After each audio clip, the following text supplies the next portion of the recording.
Hi, this is Alyssa Kraft, and this is my case study, Module 16 for the class EDL 850. And we're going to be talking about internet use violations and threats over the World Wide Web. So in this case study, I read through it, and we're supposed to kind of summarize what we already knew. So I kind of broke it out into pieces. The location of the case was at Roosevelt High School, and it said it was in a large city. And it was in a neighborhood that had a lot of financial stability in the families. A lot of the parents were educated and were working parents, whether they were doctors or lawyers. They were well suited financially.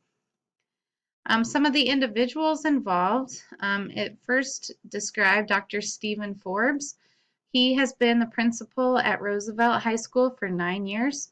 He has a really positive reputation. He has achieved some Principal of the Year awards, and he's very well respected by the parents of the school.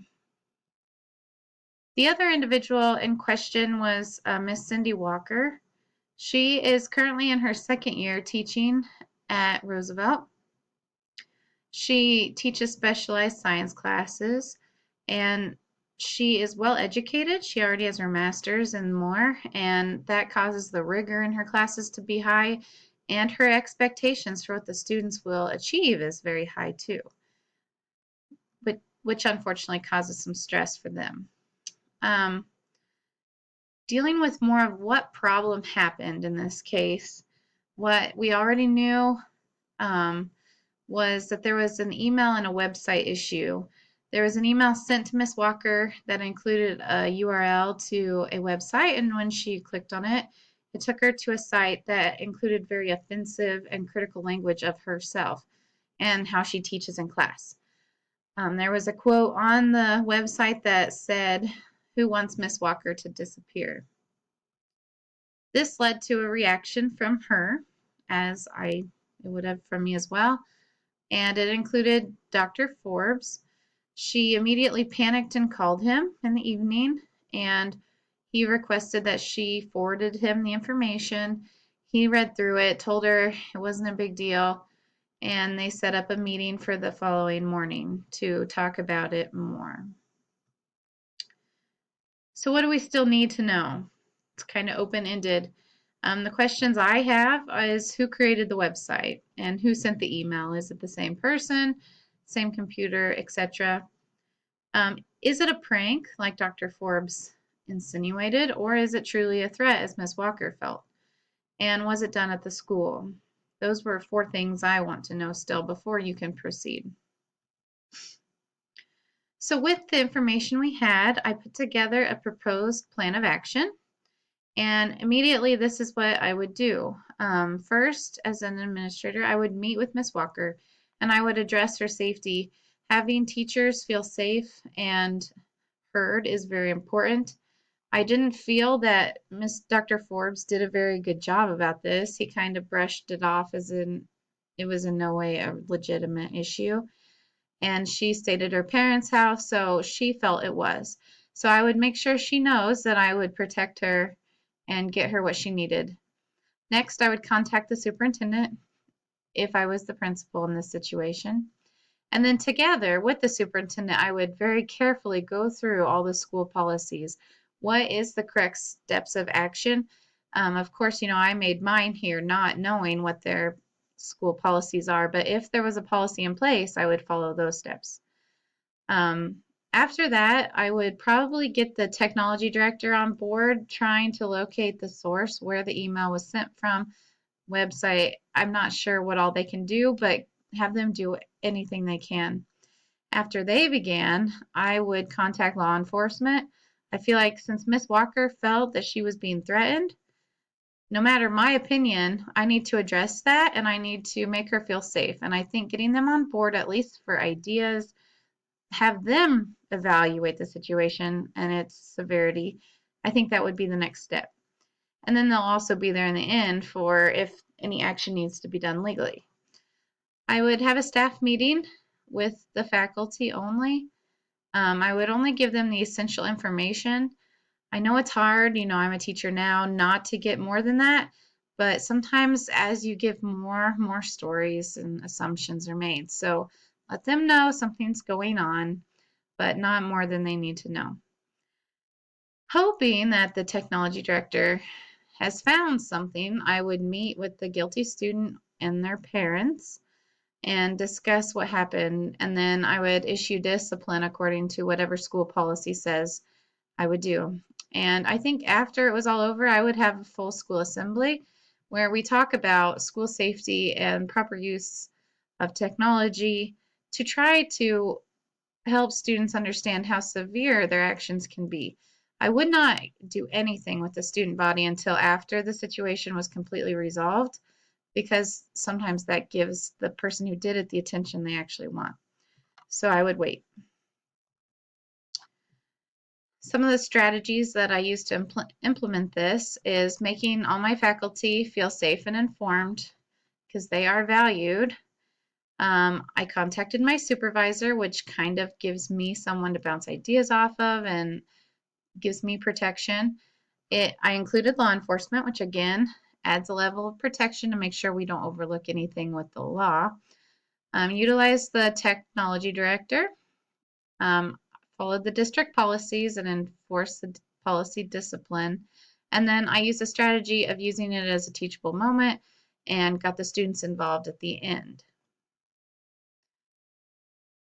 The resolution that I came up with that would make the most success for all my students, not just the ones directly involved, is to be mindful not to falsely accuse anyone or jump to conclusions. The night of the incident, Miss Walker called Dr. Forbes and she basically knew who it was in her mind. Well, instead of just going to that one student, I would not just target one. I would thoroughly investigate through technology and conversations, talk to a lot of people about different things, and not jump to any conclusions. I would keep the situation confidential and as quiet as possible and try to keep the school day running like normal. In our school, we had a Twitter account set up that talked about teachers at our school, and I think the student getting the attention from it made them and like it more, and so it also spread it, so more kids were getting on and looking, and so I think keeping it confidential is important.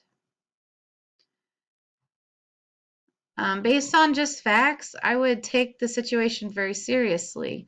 You can't assume what the author meant, and so all threats could be legitimate, no matter what. And then I also really think that you need to help Miss Walker learn new strategies to teach without adding high stress to her students. Student complaints, parent complaints, and finally this, not that you warn and give like affirmation to those things, but there has to be something going on. So looking further into that, I know they said they did, but then the key here is to make her implement it. Say, this is a requirement. You don't have a choice. So you need to do what we have told you to make you a better teacher. When I debriefed the problem by reflecting my thoughts and my feelings, I was very empathetic toward Miss Walker. I haven't had anything specifically like this done to me as a teacher, but I do know, like I said, that Twitter account, it didn't include me, but it included some of my colleagues, and I could see how much it upset them, even though it was just a joke. I was really frustrated with Dr. Forbes for not comforting her more. They left the conversation with him saying it's not a big deal, but she still chose to go stay at her parents'. And so I felt like he didn't do a very good job making her feel heard or safe. And then I was really disappointed that someone's opinions were shared so publicly and insensitively. I've had parents post on social media things about the school or things that happen, their kid not making the team. And it's really hurtful, and it's really disappointing when people do that so publicly instead of coming and talking one-on-one with somebody.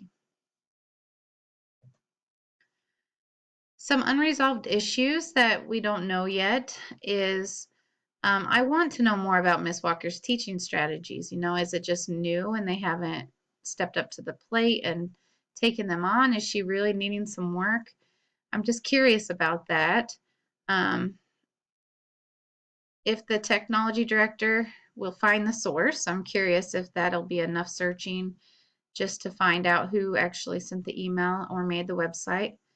I'm also what the school policy says. I'm not sure. And the discipline outlined by that policy. And then I'm ultimately curious who's responsible for doing this. Is it the kid Miss Walker thought, or is it someone else? Is it a parent? We don't know.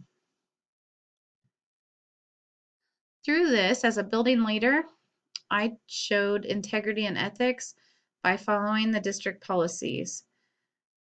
And I think doing it by the book, that completely protects you. You follow the steps the school board has set, and that is as clear as it can be. I involved a superior, so I had two heads thinking. It wasn't just me making the decisions.